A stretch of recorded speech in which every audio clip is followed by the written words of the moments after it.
جب اللہ نے حضرت ابو بکر صدیق رضی اللہ عنہ کو خلیفہ بنایا اور نبی کریم صلی اللہ علیہ وسلم دنیا سے رخصت ہوئے تو ایک دم کچھ فتنے نمودار ہوئے۔ سب سے بڑا فتنہ جھوٹے مدعیان نبوت کا تھا، جھوٹے مدعیان نبوت۔ اس میں اسود عنسی نے حضور کے زمانے میں نبوت کا دعویٰ کیا اور حضور صلی اللہ علیہ وسلم کے دنیا سے جانے سے ایک دن پہلے اس کا قتل ہوا اور وہ دھرتی سے پاک ہوا۔ دوسرا مسیلمہ کذاب تھا، اس نے بھی حضور صلی اللہ علیہ وسلم کے زمانے میں نبوت کا دعویٰ کیا، ابھی تک یہ زندہ ہے۔ اور تیسرا طلحہ بن خویلد، اس نے بھی نبوت کا دعویٰ کیا۔ ایک عورت تھی سجاح، اس نے بھی نبوت کا دعویٰ کیا۔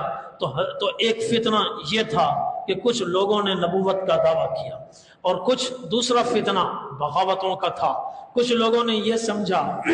کہ نبی کریم صلی اللہ علیہ وسلم کہ دنیا سے رخصت ہونے سے اسلام کی شمع گل ہو گئی، یہ دین صرف حضور کے زمانے تک ہے، قیامت تک کے لیے نہیں، لہذا جب حضور دنیا سے چلے گئے ہم واپس اپنے آباء و اجداد کے دین کی طرف لوٹ جائیں۔ مشرقی مدینہ طیبہ سے مشرق کی جانب دور دراز کے علاقوں میں یہ فتنہ نمودار ہوا۔ اور ایک تیسرا فتنہ تھا منکرین زکوٰۃ کا، منکرین زکوٰۃ کا۔ حضرت ابو بکر صدیق رضی اللہ عنہ کھڑے ہوئے استقامت کے ساتھ، عزم کے ساتھ، اور فرمایا ان میں سے کوئی فتنہ باقی نہیں رہنا چاہیے، یہ سب فتنے ختم کرنا حکومت وقت کا کام ہے اور ہم ان فتنوں کو مٹا کر ہی دم لیں گے۔ چنانچہ نبی کریم صلی اللہ علیہ وسلم نے اپنے مرض الوفات میں حضرت اسامہ بن زید رضی اللہ عنہ کا ایک لشکر روانہ فرمایا تھا شام کی طرف، اور وہ حضور کی بیماری کی وجہ سے مدینہ طیبہ کے باہر رکا ہوا تھا۔ آپ جب دنیا سے رخصت ہوئے اور 3000 کا لشکر تھا تو حضرت ابو بکر صدیق رضی اللہ عنہ نے فرمایا سب سے پہلے اس لشکر کو روانہ کرنا ہے۔ بڑے بڑے صحابہ آئے، انہوں نے کہا ہر طرف بغاوتیں پھوٹ پڑی ہیں، مشرق سے، شمال سے زبش اور بنو عبس اور زبیان کے قبائل بغاوت کر رہے ہیں اور مدینہ طیبہ کی طرف بڑھ رہے ہیں۔ مشرق سے بنو غطفان علم بغاوت بلند کر کے مدینے کی طرف بڑھ رہے ہیں، اور شمال مشرق سے بنو غطفان وہ باغی بن کر مدینے کی طرف بڑھ رہے ہیں۔ مرکز اسلام خطرے میں ہے، دارالخلافہ خطرے میں ہے، پہلے حکومت کو مضبوط کرو، پھر اس کے بعد یہ اسامہ کا لشکر شام کی طرف روانہ کیا جائے۔ مشورہ دینے والے حضرت عمر رضی اللہ عنہ، حضرت عثمان رضی اللہ عنہ، حضرت سعد بن ابی وقاص رضی اللہ عنہ اور حضرت سعید بن زید، وہ سب مشورہ دینے والے حضرت ابو بکر صدیق رضی اللہ عنہ نے فرمایا جس لشکر کو حضور پاک صلی اللہ علیہ وسلم نے خود روانہ فرمایا، آپ پر وحی آتی تھی اور وحی نازل کرنے والی ہستی وہ تھی جس کو ماضی کا بھی پتہ ہے، حال کا بھی پتہ ہے، مستقبل کا بھی پتہ ہے۔ آج جو حالات بن رہے ہیں ہم تو ابھی دیکھ رہے ہیں، اللہ کو ان حالات کا پہلے سے پتہ تھا۔ اس وحی کی روشنی میں نبی کریم صلی اللہ علیہ وسلم نے یہ لشکر روانہ فرمایا، یہ لشکر ہر حال میں روانہ ہوگا۔ انہوں نے کہا مرکز اسلام خطرے میں ہے، فرمایا یہ ہم نہیں جانتے، اگر جنگل کے درندے اٹھ کر آ جائیں، مدینہ طیبہ میں گھس جائیں اور میری بوٹی بوٹی نوچ ڈالیں، تب بھی میں اس لشکر کو روانہ کروں گا، جس لشکر کو نبی کریم صلی اللہ علیہ وسلم نے خود روانہ فرمایا، جس لشکر کی تشکیل نبی کریم صلی اللہ علیہ وسلم نے خود فرمائی۔ چنانچہ آپ نے لشکر روانہ فرمایا، وہ لشکر شام پہنچا اور بلقا تک گیا، داروم تک گیا، اور اللہ نے اس کو زبردست فتح عطا فرمائی۔ فتح کے جھنڈے گاڑ کر اگلے 40 دن میں یہ لشکر واپس مدینہ طیبہ میں آیا، اور اس کے جانے سے آنے سے ایک روب چھا گیا مختلف قبائل پر جو مدینہ طیبہ پر حملہ کرنے کے لیے پر تول رہے تھے۔ انہوں نے کہا لگتا ہے مسلمانوں کے پاس بڑی طاقت ہے، ورنہ ایسے نازک وقت میں یہ لشکر شام کے لیے روانہ نہ ہوا ہوتا۔ اللہ نے ان کے دلوں میں روب ڈالا اور یہ لشکر خیر و عافیت سے گیا، فتح کے جھنڈے گاڑ کر واپس آیا مدینہ طیبہ میں، اور جیسے ہی یہ پہنچا پھر ان کے اندر کی بغاوت سر اٹھانے لگی، اب وہ پھر مدینہ طیبہ کی طرف رخ کرنے لگے۔ حضرت ابو بکر صدیق رضی اللہ عنہ نے صحابہ کرام سے مشورہ لیا، فرمایا فی الفور کئی لشکر ان مختلف رخوں پر روانہ کرنے ہوں گے اور جھوٹے مدعیان نبوت کا بندوبست بھی کرنا ہوگا، باغیوں کی بغاوت کو بھی کچلنا ہوگا،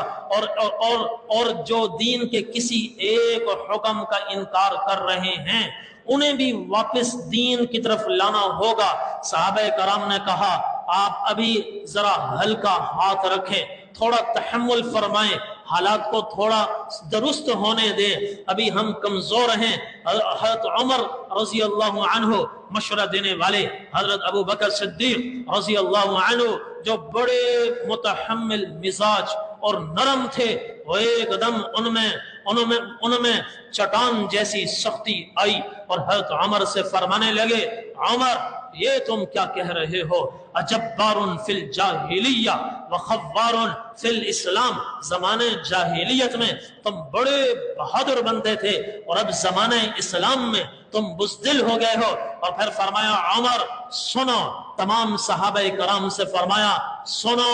انہو قد انقطع الوحش، دین نبی کریم صلی اللہ علیہ وسلم کی زندگی میں مکمل ہو گیا،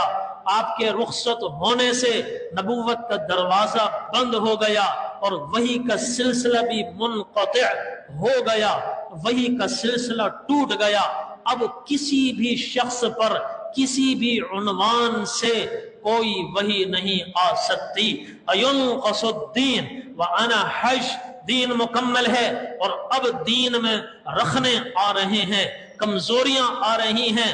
نقص آ رہا ہے، یہ ناممکن ہے ابو بکر زندہ ہو اور دین میں کمی آئے، دین میں کمی برداشت نہیں۔ چنانچہ تمام افواج کو مدینہ طیبہ کے باہر ذوالقصہ نام کے مقام پر جمع کیا اور ان کے 11 لشکر بنائے اور ہر لشکر کا ایک امیر بنایا۔ ایک لشکر کا امیر بنایا خالد بن ولید رضی اللہ عنہ کو، ایک کا امیر بنایا عکرمہ بن ابی جہل کو، اور ایک کا امیر بنایا شرحبیل بن حسنہ کو، اور ایک کا امیر بنایا مہاجر بن ابی امیہ کو، اور ایک کا امیر بنایا خالد بن سعید بن العاص کو، اور ایک کا امیر بنایا عمر بن العاص کو، اور ایک کا امیر بنایا حذیفہ بن محسن الغطفانی کو، اور ایک کا امیر بنایا طرفہ بن حاجب کو، اور ایک کا امیر بنایا سوید بن مقرن کو، اور ایک کا امیر بنایا علاء بن الحضرمی کو، اور 11ویں لشکر کا امیر بنایا معونۃ الابناء کو۔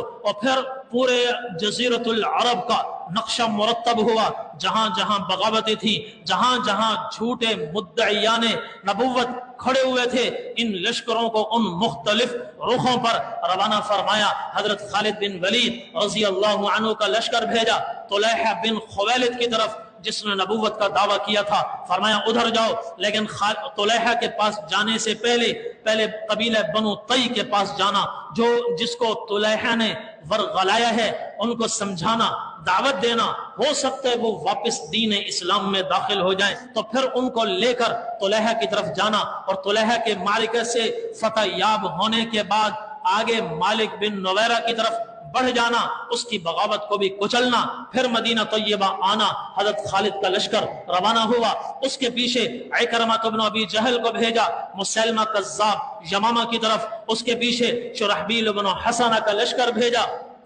ان کے لشکر کو بنو قزاعہ کی طرف بھیجا، مہاجر بن ابی امیہ کا لشکر یمن بھیجا، جہاں اسود عنسی کا لشکر اور جتھا ابھی پل رہا تھا، پنپ رہا تھا، اس کو کچلنے کے لیے، اور حضرت عمر بن خالد بن سعید بن العاص کا لشکر بھیجا، شام کی سرحدوں کی طرف عمر بن العاص کا لشکر بھیجا، بنو قزاعہ کی طرف، بنو ودیعہ کی طرف، بنو الحارث کی طرف، اور حذیفہ بن محسن الغطفانی کو بھیجا اہل دبہ کی طرف، اور طرفہ بن حاجب رضی اللہ عنہ کا لشکر بھیجا بنو سلیم اور بنو حوازن کی طرف، اور سوید بن مقرن کو بھیجا تہامہ یمن کی طرف، اور علاء بن الحضرمی کا لشکر بھیجا بحرین کی طرف، اور حضرت معونۃ الابناء کا لشکر بھیجا قیس ابن مکشوع کی طرف 11 لشکر ہر طرف پھیلا دیے۔ حضرت خالد بن ولید رضی اللہ عنہ قبیلہ بنو طی کی طرف گئے، ان کو دعوت دی۔ حضرت عدی بن حاتم اسی خاندان کے تھے، وہ باہر نکلے، انہوں نے حضرت خالد سے کہا 3 دن کی مجھے مہلت دو، میں ان کو سمجھاتا ہوں۔